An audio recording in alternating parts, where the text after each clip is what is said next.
Mahangin na naman sa amin mga friends. Ayan na naman, ang lakas na naman ng hangin dito sa amin. Kaya ito ang panahon na magandang maglaba.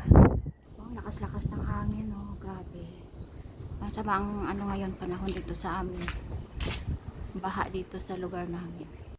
Kaya ayan, nakahanda na ang aking mga labada na ilagay ko sa washing machine. Kasi sabi nila pag mahangin daw, mura ang kuryente. Tapos minsan sa gabi ako naglalaba kasi kung saan yung makatipid ako doon ako ilagay lang naman sa washing machine at saka sa dryer pagkatapos ayan, di sosyalan naman ang laba kuryente lang ang kailangan. Maglaba ako kasi mahangin.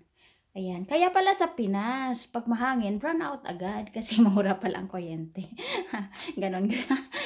Hindi naman siguro, 'di ba? Ayan, basta dito sa bahay ko, ito ang gawa ko, maglalaba ako pag mahangin. Lagay lang natin sa washing mga friends. Yan. Saksak natin lang yan. Kasi weekend, araw ng laba ko ng mga bedsheet.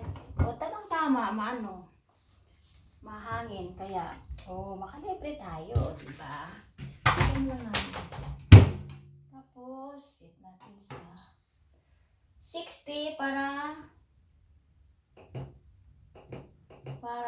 may init. Tamang init siya. Yan. Ayaw gumana. Ayan ang aking washing machine. Gumagana na. Nagtatrabaho ng aking washing machine. O, diba? Ganun lang. Pindot-pindot lang tayo.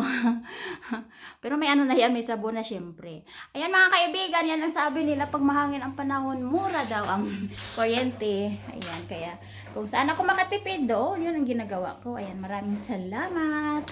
Ikot-ikot na yung natin washing machine.